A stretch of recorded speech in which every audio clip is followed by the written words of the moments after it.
Previously on the real-time stories. That we do all the time. This is not how we handle our jobs. They don't handle their job as a student at home. Okay. It is what it is. Yeah. Bye. Go to work. Go to work. Okay, right quick. As far as I'm concerned, my job is done. How's your job done?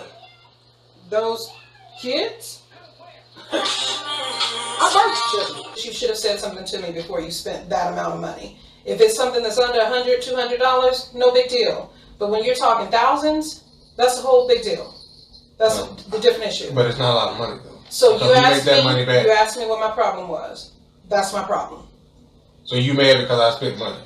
My point is, you should have said something to me about it. And now, the new episode of Crown Alliance's Real-Time Stories starts now.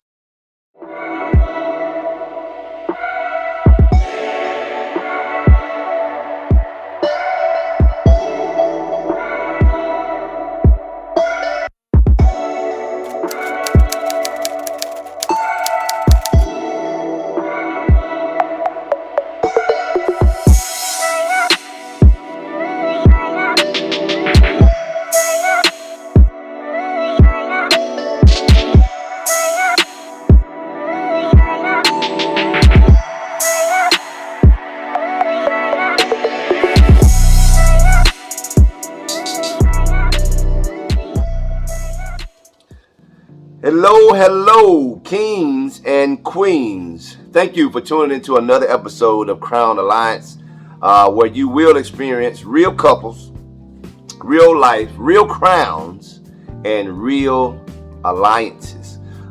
We are so excited to bring you into our home on today. Hope you got to see the previous episode with the Pierces. If not, after you watch this video, you need to go back because you need to catch up. We'd like to welcome you to the Real-Time Stories with the Warfields. My name is Trevor Warfield. This is my beautiful wife for 14 years. Hello. Miss Jasmar Warfield. And our topic for this episode is technology and marriage. This segment will include, number one, we're going to talk about games. Number two, we're going to talk a little bit about how the phone can be a blessing and a curse in your marriage, and also social media and a touchy subject that most people don't like to discuss in public is pornography. Not just in public. Well, pornography. It's a touchy subject sometimes. So I guess we should just jump right in. You ready? Yeah, let's do it. All right, she says she's ready, so hope you're ready. Number one is gaming. Talk about it, baby. What you think? Gaming, I guess first of all, we should talk about how we came into gaming, because we were born in the early 80s, and I believe history says that arcades were very popular around the 70s and the 80s. So, what games did you play in the 80s? I had a Nintendo, and I played Mario Brothers. That was the only game I had. Mario Brothers.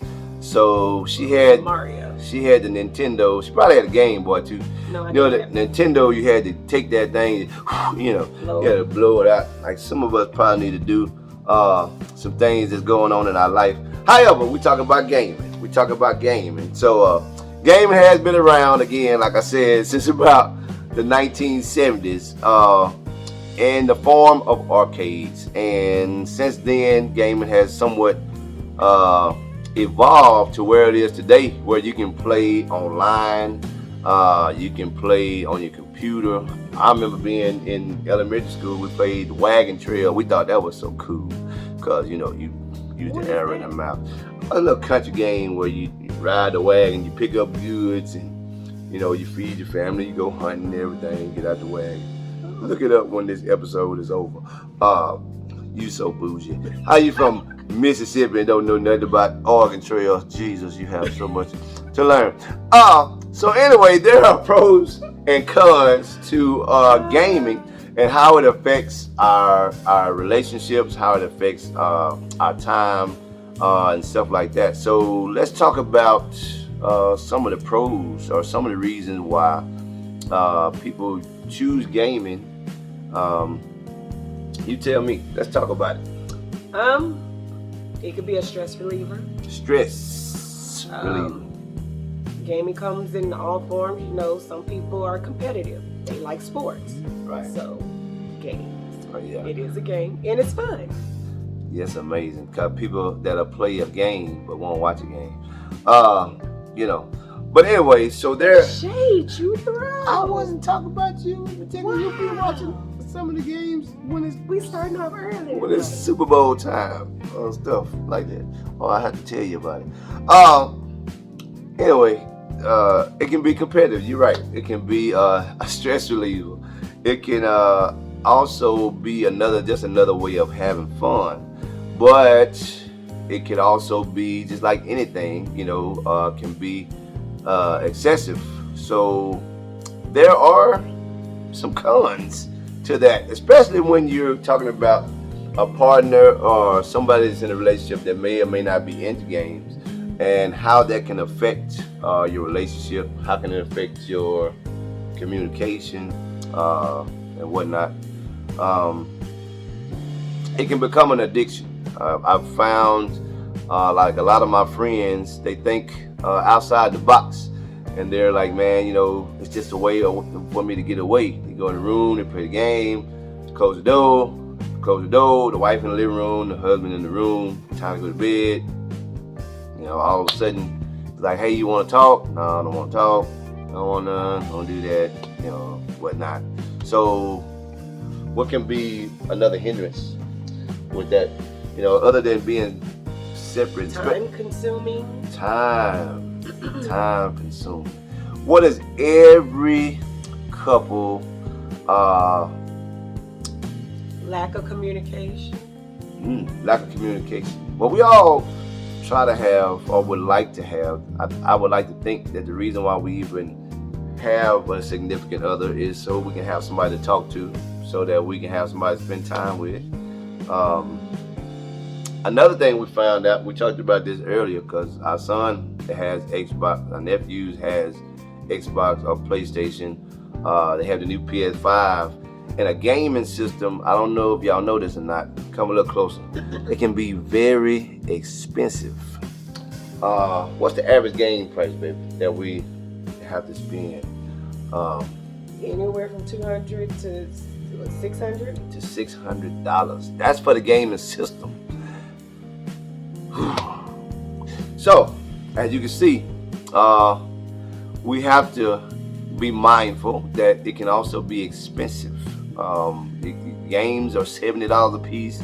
I know when I used to play Mario Brothers, I used to wait till my cousin Tim or somebody else finish their game. They get track and field. I had to blow it real hard, pop on it a little bit to get it to work. I usually got the game system that everybody else got the new one. But fortunately, our sons get the stuff when they first come out, and they kind of expensive. But we blessed, and we thank you, highly favored in the Lord. It can make us neglect our responsibilities. That's another one that we talked about. And I mean that as in every husband knows that you have honeydews. No matter how many hours you work, you have a honeydew list. And if you are a wife and you have kids, then you know that you also have a checklist of things. I believe the Pearson talked about finding that work-life balance and equal contribution. And it can be very, very disrespectful if there are things that need to be done in the house and you find it in your heart to go and play a game. Heart. In your heart, your mind, your soul, No, not the soul. your spirit, Just mind. it's your will. Anyway, you ain't got no business playing no game when you got things to be doing. Also, it can make it seem like you are not only neglecting your responsibilities, but you're neglecting your spouse, and it can cause tension. It can cause tension in your home. Lack of communication. You just take it upon yourself. And I think a lot of times, especially with people who use it as a stress reliever, you've had a rough day at work, you don't feel like communicating that to the spouse. You go into your secret closet, or your man cave, or your woman cave, or your garage, or wherever you do your business, and you try to gather yourself, what you think is going to be for a few minutes, and it end up being a few hours. And again, you lose time, quality time with your family. It doesn't seem like you're as committed or devoted to spending that quality time, and it can cause a rift, Yep. so to speak. Don't let me drift away. And that's what it feels like sometimes. So, number 2 is Phones. your phone. Your phones. It don't matter whether you have an iPhone 1, 7, 10X, 10Z, 12, 13, 14, 15, or if you have a Galaxy Note 9, 10, 20G, 21.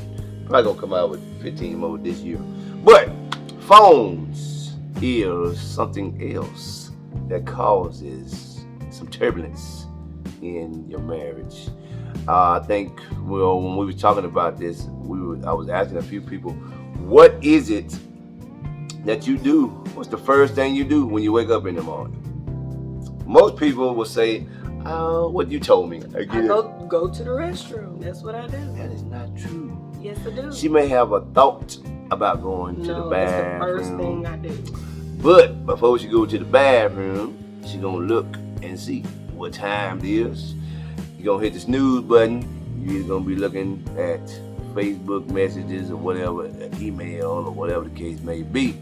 You may be thinking that you're on your way to the bathroom, but I go to the bathroom. not knowingly or unwillingly or whatever the case may be, your mind has been trained to reach over just for a brief moment and touch that old cellular device. I asked, do most people roll over and grab their spouse for one more good time in the morning, for a hug, a kiss? Probably not. Probably grab that phone first. Have you ever wondered how cell phones can be a blessing and how they can be a curse in a marriage, in a relationship? And again, there are pros and cons to this. Oh, you waiting on me? Okay. Okay, so let's talk about it. Go. Let's go. So, pro is, if there's an emergency that come up, you can always be reached on your cell phone. I get a lot of those sometimes because you just never know, especially when it comes to kids. Who's gonna pick up the kids today? Do we have somebody to pick up the kids? Where are they? Are they gonna be dropped off at Papa's house? You just never know. Especially with work or whatnot, you might have something important. Like for me, I might need to go to a different location. And my boss called me and be like, hey, can you go over such and such? Sure, I could do that. And half of the time I won't get it until I get to my job anyway because I don't like checking my phone. You can tell you from Mississippi. You said such and such. Them people don't know what such and such is. What is such and such? I know you're not talking. Maybe they do know. Maybe they know what such. Y'all know what such and such The is? country folks know what such and such means. Some of these city folks probably know by now. Yeah, because they come from the country. That's probably true. So there is this thing, and I don't know if you know, maybe y'all know. It's called phubbing. Phubbing. You know what phubbing? No. It's spelled Phubbing. And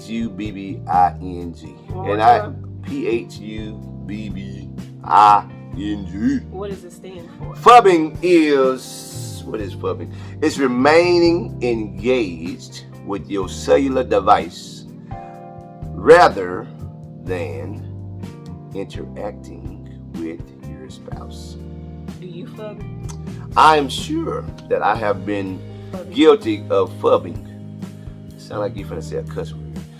Guilty of phubbing. Phubbing. So examples of phubbing is,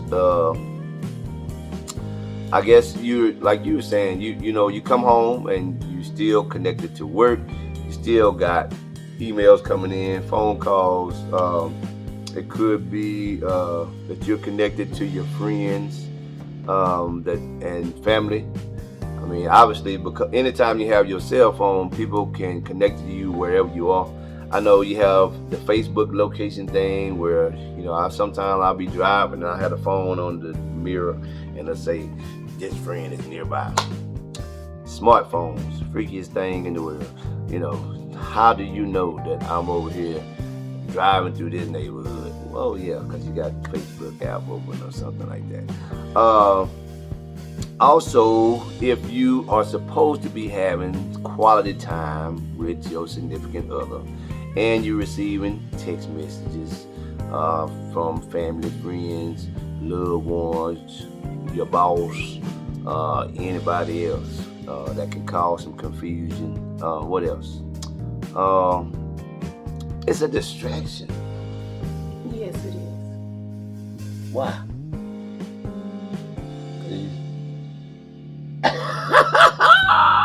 Why is it a distraction? Come on, tell the people.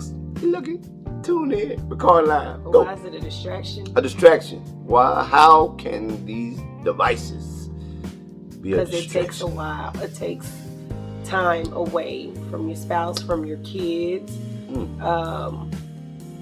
And it has social media on it. I mean, it has a lot on it. Calendars, places to eat, places to go, who you're gonna link up with, a lot. So it's always something to do on your phone, look at on your phone to keep you entertained, especially when it comes to like Facebook or what's the other one? Instagram. Here she go getting ahead of herself. More.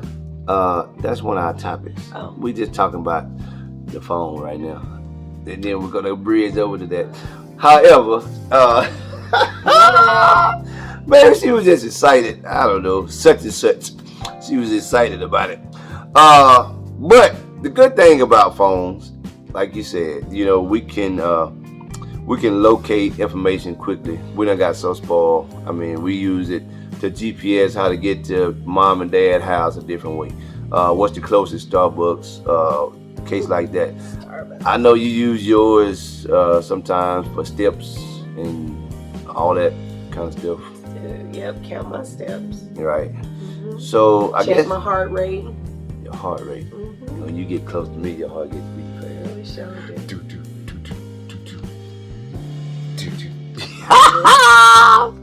But it can also, as some of the stories that we talked about, it can make your spouse feel less important because you're not giving them your undivided attention. It can also be a distraction, make it seem like you're not listening. Even when your kids may be calling you or whatever, you're so focused on what's going on with your phone that you may miss that. Also, it may kind of make you feel, or make one feel like you're isolating yourself, because a lot of us, what we tend to do, knowingly or unknowingly, or just not paying attention, is if it gets loud in one room, you'll take your phone and go into another room. It's almost like them people in the church. You point that one finger up and you have to excuse yourself because it's either an important call or you're trying to make sure that you can hear what that other person is saying. So try your best to set boundaries. Try to make sure that anything that you have to get done as far as the phone goes, you set some time aside for each other. Also, a big no-no is taking that cell phone into the bedroom, especially when it's time to go to bed. I don't think I need to give y'all too many details about why, because if you're married, then the bedroom is under fire. You don't really need no cell phone. If it's time to go to sleep, you don't want that light on. Them alarms can be tricky. What else you got? You're talking about alarms. Talking about alarms. The person who has 6 alarms to wake up in the middle of the night. I actually only have 2. Oh, you narrowed it down to but 2. I snooze a couple lot. times just because you're not an early bird. But you have alarms just set call from me out about my 1, alarm, player. 2, But anyway, 3, what you want to do and 4. is limit your cell phone use when it come time to spending time or quality time with your family.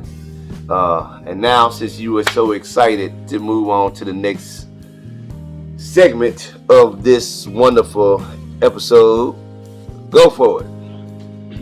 Social media. Social media. Now, what do people use social media for? I remember prior to 2011, I have no clue about social media. I heard people talk about MySpace. I heard people talk about different things on the internet, and I was so busy in my own little bubble. And so they had MySpace, and Facebook, and Instagram, and now they got Snapchat, and then they got, what else they got? LinkedIn, Twitter, and Twitter. What your people be using. And LinkedIn was good for business. And what else? I'm sure it's all kinds. Sure there's more. It's something else that we don't use or haven't heard of. Now, again, what is it that people use social media for? They use social media for, I know for us, some people use it for an escape as far as from life's ups and downs. They go there to meet friends or find groups that like interest in things that are things that interest them. Some people I've seen now they have jogging groups, hiking groups in Austin because it's people that like outdoors. They have people who do pottery and all that, all these different groups. People who are YouTubers and bloggers and all that kind of stuff. Sometimes you use it for daily amusement. And even like you were saying earlier, to get information about different events that's happening in your town, in your city, or around, maybe concerts, maybe find out where other parents take their kids for birthday parties. Keeping up with your classmates, your family. Yeah. Connecting with family for sure, like especially those who live far away that you don't see often. Way out the way. So much closer on Facebook than to be driving 12 hours. Go ahead, talk about it. I'm sorry. What? Just think about all the miles I put on my car. Go ahead. This Facebook was such a shorter trip. It was such a shorter trip. I love y'all though. Facebook can also be used for events.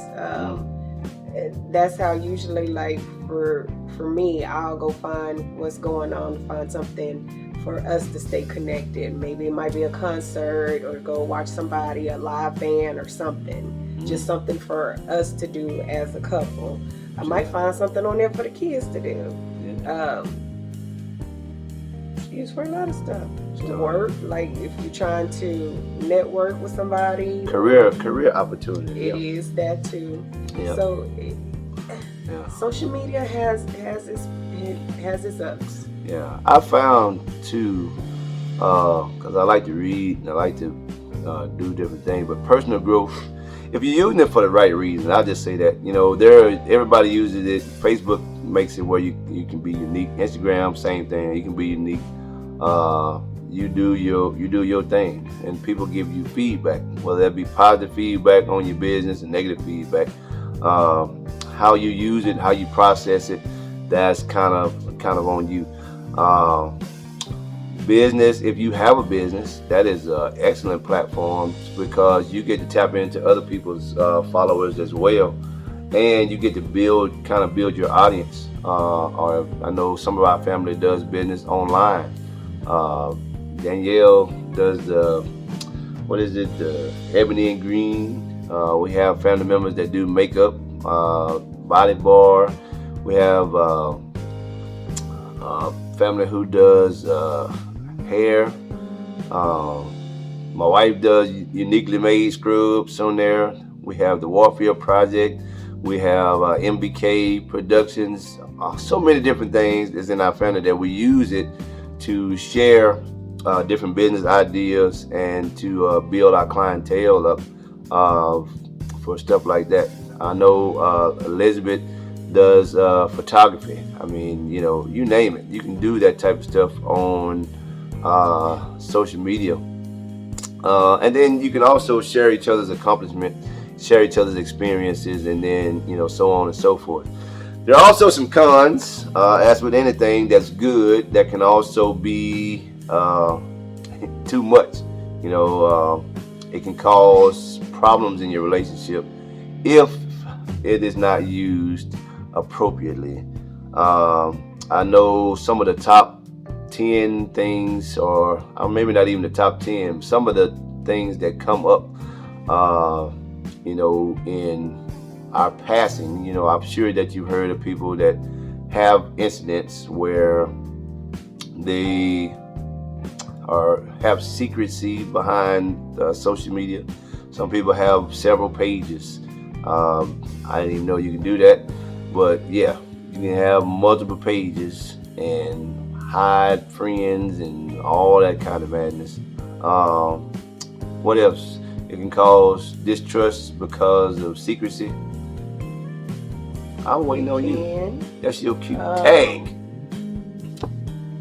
It can also take away time because, usually Facebook is a place where you just go and you scroll and you pretty much being nosy, looking to see what somebody else has done or where they've been or where they're going, what they're talking about, and what video did they post. It's entertaining, I should say.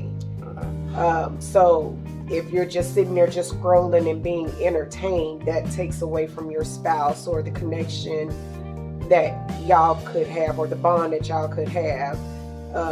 Especially if you come in from work and that's the first thing they do when they get on the couch instead of, debriefing with you about their day.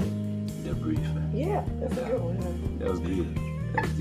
She dug deep for that one. Debriefing. But anyway, so, that can cause a rift because, usually, I know like for me and Trio sometimes, like he just wants to come home and sit on the couch and just look through his phone and, kind of like zone out for a minute, to get back in the game, deal with the kids and all this stuff. And he'll just be on his phone and I'll be like, whoa, like this is what we gonna do? Yes. Like you on your phone that much? Yeah, you be hating sometimes. No, it's not hating. Don't get it twisted. It's not hating. Yeah. But you're taking away from family time. We can all fall victim to that. I mean, because your job, your friends, your family they don't necessarily know that you're at home. So unless you set boundaries, it can cause some confusion. But not only set boundaries for them, but set boundaries for yourself. Yeah, you're right. Another thing that I guess talked about because you see people going through divorce because of social media.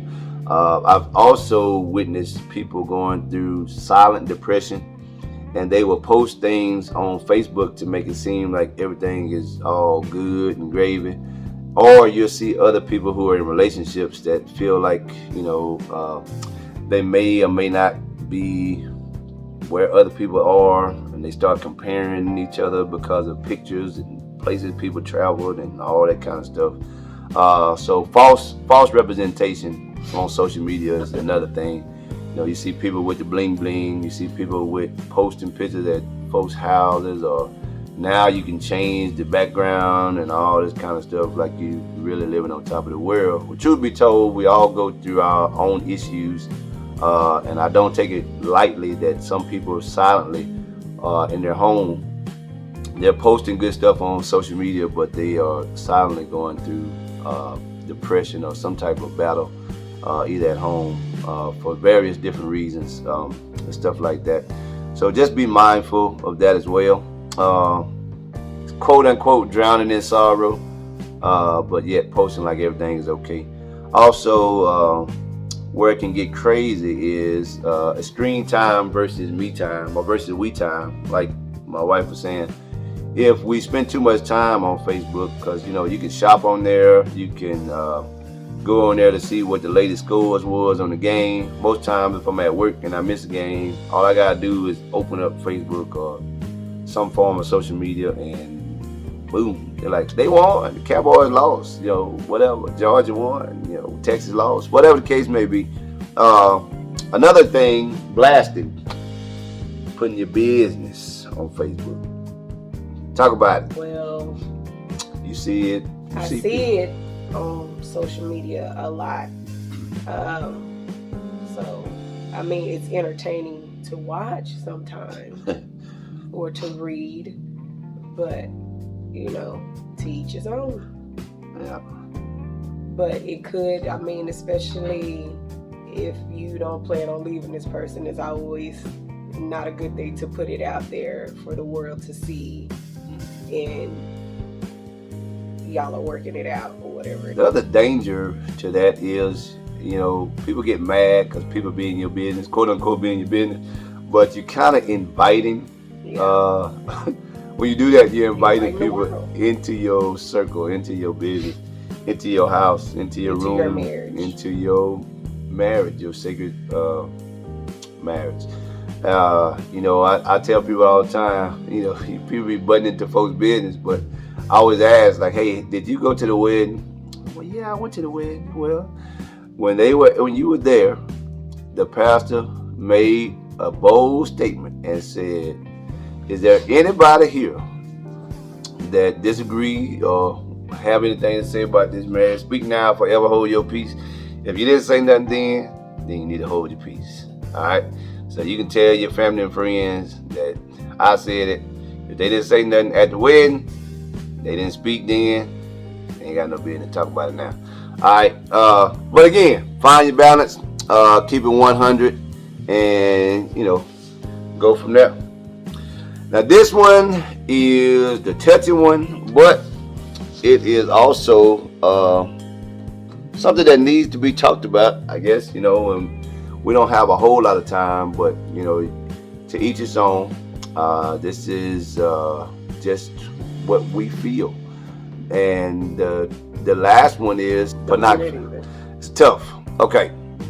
Whether it's used frequently or infrequently, it is a big deal. And it can have a major impact on your marriage. Why? Some of the same reasons where we were just talking about for social media. Porn. It can be addictive.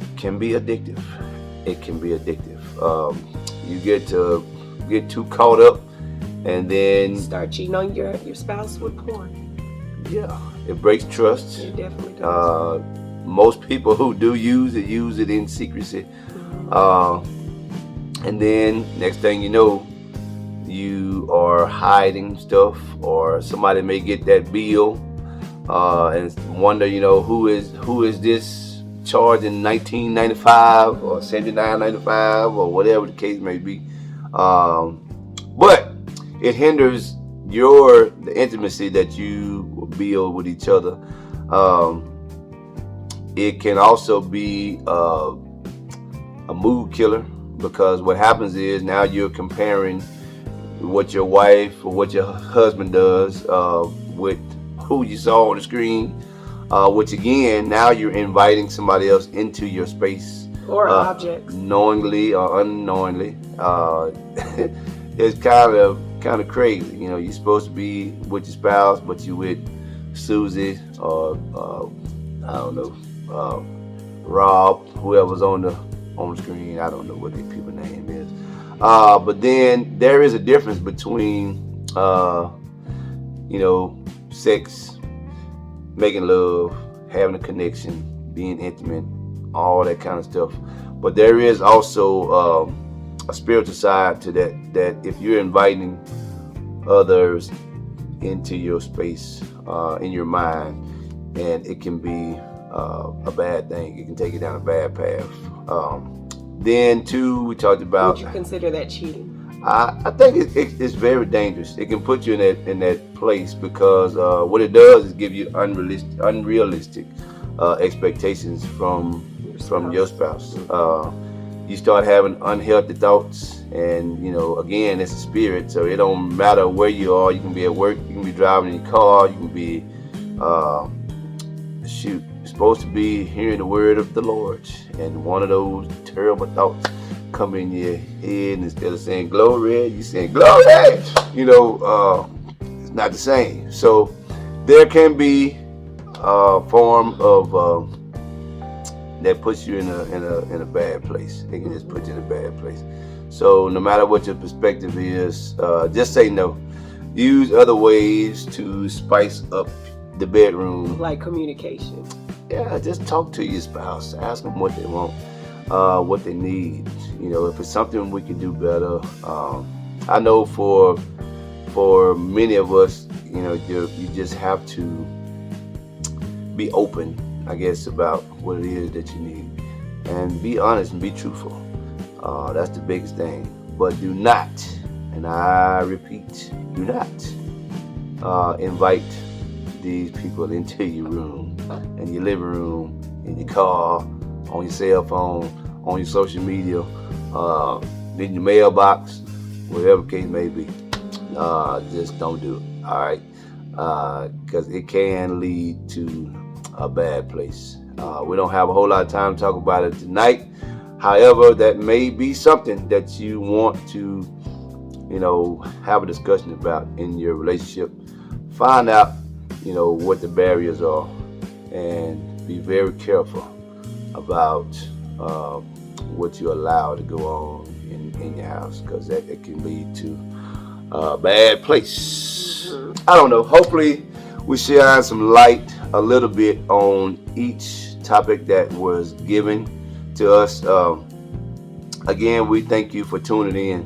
A marriage is definitely a journey, but I've heard it said before that destiny is not a matter of chance, it's a matter of choice. It's not a matter of chance, it's a matter of choice. So it is not a thing to be waited for, it is a thing to be achieved.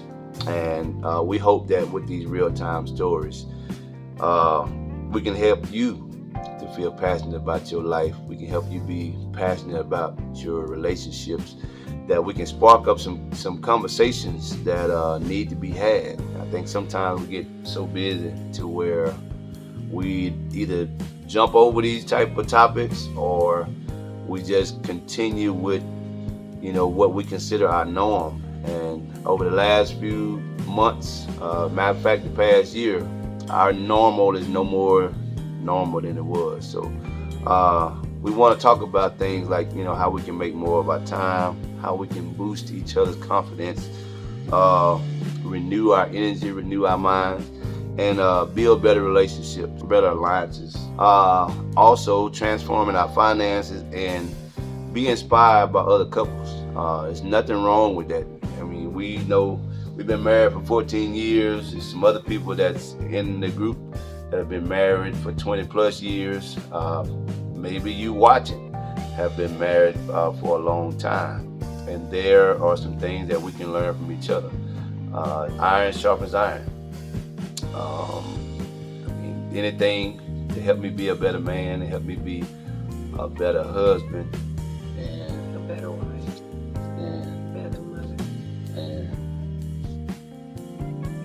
Better woman. girl. But she be working it out though. Don't let her fool you. I love me some YouTube. But anyway, that's our time. We thank you for hanging out with the Warfields. Again, hopefully there was something that was said that would help you. Hopefully this will at least open up some dialogue between you and your spouse. Maybe these are some touchy subjects, but I encourage you to just take the time to have those conversations. Again, if you did not get a chance to watch the first episode with the Pierces, which was about equal contribution, you missed a treat. It is on the page. You have there's a link on there. We also have a good time with our kickbacks. So if you know of any other couples that we would like to participate, and again, just share their experiences with us, and just help us along this journey. One of the things that I live by is you don't have to be great to start, but you do have to start in order to become great. And on a daily basis, marriage is work, but it is very, very, very well worth it.